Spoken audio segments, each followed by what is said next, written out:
channel, Berean Academy, Homeschooling Gracefully. I have some helpers today. Who do we have? Who are you? Elsie. Elsie, who are you? Rivers. Rivers, how old are you? 4. And I'm going to be 5 when my birthday comes. When is Tomorrow. that? What? Okay, and who are you? Ashu. Yeah, but what's your name? And my Ashu. You too. You're Murphy. My birthday. Yeah, and what's your name? I'm Murphy. Murphy! Yay! And my birthday's up. We're going to be talking about the top 7 mistakes that I made in our homeschool journey so far. This is geared towards the new homeschooler or somebody who's thinking about homeschooling. We are fairly new in our homeschool too. We've been doing this for a few years, but really we could have started like this year, and we'll talk about that later. Already we've adjusted quite a bit, and I feel like these few years of experience have helped me focus on what is really important in our homeschool. So we're going to talk about that, and if you want the long and detailed version of this, you can go to my blog. There's a post up. Full disclosure, it reads kind of negative, and I kept rewriting it trying to not sound so negative. I don't know. So I just want to clarify that our homeschool journey hasn't been horrible. We've enjoyed homeschooling even as we needed to make adjustments, and so it reads like worse than it was. And your homeschool doesn't have to be like blowing up and going horrible to need a change or to want a change, or so it's okay if like subtle things need to be changed. Do that, and be open to looking at if you can do anything better. Okay, so let's get into it. The top 7 mistakes. Mistake number 1. Starting too early. Starting too early. How early did we start homeschooling? When I was 3. 3. Okay, so way too early. I don't know. I wish that I hadn't been so concerned about formal schooling, formal lessons so early on, because it really, even though she was ready for it and receptive to it and you liked it, it was too much. It was hard. So that was a little crazy.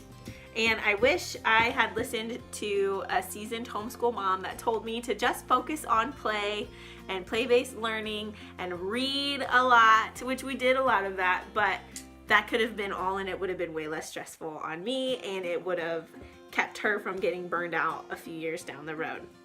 Mistake number 2. Public school at home. That's right, public school at home.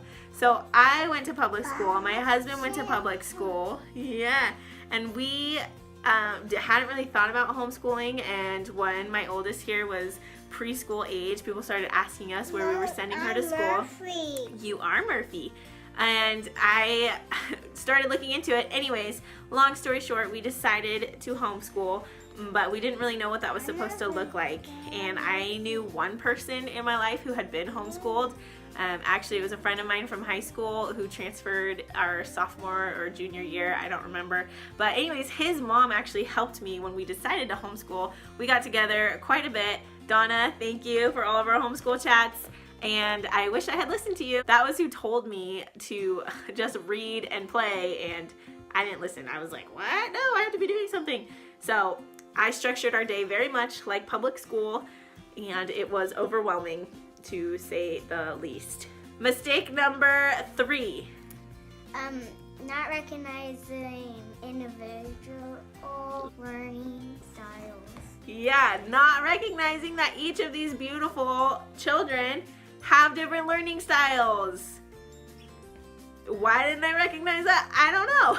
So part of it was because I had invested so much in one curriculum. We bought Sunlight every year, so we bought 3 cores. We did the P3-4, we did the P4-5 pre-K, and we did core A. And because I had invested so much in this, when it was time for this little ginger snap to do school, of course she was going to do the same thing that Elsie had done, and it would make it frugal. It would make it worth the investment that we put in there, but it was not working for her. She didn't like it. It wasn't making sense to her. It wasn't clicking. And so I was so determined to make that investment worthwhile that I was ignoring her needs, which was one of the biggest points of us homeschooling in the first place, was to individualize our education for our kids. So I just missed the boat on that one for a while. Mistake number 4. Children are always learning. Children are always learning. Always. I was so stuck on, it's time for school, we're gonna learn, school is done, we're done. Instead of going with the flow and letting real life experiences teach valuable lessons to my kids, I was too hung up on what school looked like and what it should be, and I guess a school at home or traditional classical education, when really later, when I just took the time to look into it, I found out that I was more of a Charlotte Mason style educator, and my children received that style much better. Mistake number 5. Waiting too long to Evaluate. Do you know what evaluate means? Uh-uh. Okay, so we'll talk about it a little bit. Waiting too long to look and see if what we are doing is working. So if you look at something and you see that what you're doing is not working, what should you do? Should you change it? Yeah. Yeah, but I wasn't even willing to look at what we were doing and see if it was really the best that we could be doing. I wasn't looking to see if it fit with our homeschool philosophy and our vision for our homeschool. I just was plugging along with my blinders on, and I wasn't paying attention to the fact that we didn't have the peace in our homeschool that we wanted. We didn't have the joy for learning that I wanted. We just were checking boxes off of an instructor's guide, and I was sort of dragging them along with me, and that just wasn't what I wanted. So when I finally took the time to look at how things were going, I realized, oh my gosh, we need a major reset. This is not working. And while evaluating, I also decided to take a look at what our priorities were in our homeschool, and I realized that we had missed the boat big time. So that leads us to mistake number 6. Not focusing on Discipleship. discipleship. Discipleship. Do you know what discipleship is, what I'm talking about? No. No? Discipleship. Good job. So my husband and I talked about our goals for our homeschool, and I realized that we had been neglecting our number 1 goal and priority, which was discipling our children, making sure that they were equipped to have a personal relationship with Jesus, making sure that they knew our core values, that they understood the Bible. That was the number 1 goal in us home educating our children, and I was fully ignoring it. Yes, I was using an evangelical Christian curriculum, but the resources were secular, and it was a sprinkling of scripture verses. There weren't biblical themes written into every lesson of every subject, which is what we have now, and it was severely lacking.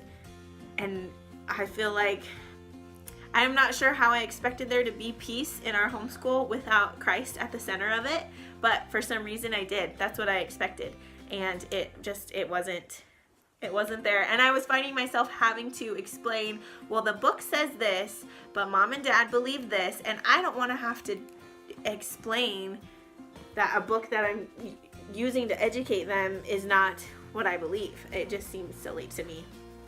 Mistake number 7 is what? Sprinting. Yeah, sprinting. I had this notion in my head. What does that mean? Like running really fast. Yes. So, yes, like what? I had this notion in my head that a homeschool journey was a sprint, and it's really a marathon. I thought that I had to have every child reading fluent chapter books by age 5. Not really, but I thought that they should be reading by 5, and that they should be doing, simple addition and subtraction early on, and that I should be overloading them with these formal academics when developmentally maybe they weren't all ready. Maybe they needed more time just playing and figuring out this world around them. So I am now in the camp better late than early, and I definitely was not there 3 years ago. So 3 years ago, Elsie was 3, Murphy's almost 3. I had a full 4-hour day scheduled out for her for school every day. 4 Murphy, hours? I know, it was crazy. Murphy here does not have any curriculum on the horizon. She sits in with us, she listens to stories, and she plays school when she wants to, but she is not required or expected to be doing anything but playing. That is her job. And it will be like that until she is much older. Like my age. Yes. I have learned to take a much more relaxed approach. I have learned that there is plenty of time and that my children will be succeeding academically by the time that they graduate, but it doesn't have to be right now. And they don't have to be on any timeline other than their own. And their timeline is perfect for them. And that is the point of homeschooling, one of the many, many points. So we are taking it more relaxed and trying to just enjoy life with each other, enjoy this childhood that you guys only get one of. I feel like there's no rush for formal lessons. There's no rush for them to grow up and move to the next level. They're perfect right where they're at. And they're progressing and they're growing and they're doing it at their own pace. And I love that. So I hope this was beneficial to somebody, maybe somebody just starting out, just a friendly, encouraging reminder that it is okay to breathe, it is okay to relax, it is okay to let your child develop at their own pace and to celebrate their wins, whatever that looks like, and to just not stress. I think that's the biggest advice I could give is to not stress. So if there are any common, I don't know what to call it, homeschool pitfalls that I didn't mention here that you've encountered, I'd love for you to comment. I think it's so important for us to learn from each other and to form community and to share whatever experience and knowledge that we have with one another. So I'd love to hear from you, and hopefully if you are just starting out, maybe you can avoid one of these pitfalls that I fell straight into, all of them. That is all that we have for you guys today, and I hope that you have a great day. Happy schooling. Until next time. Bye. We say bye. Say happy schooling. Happy schooling. Bye.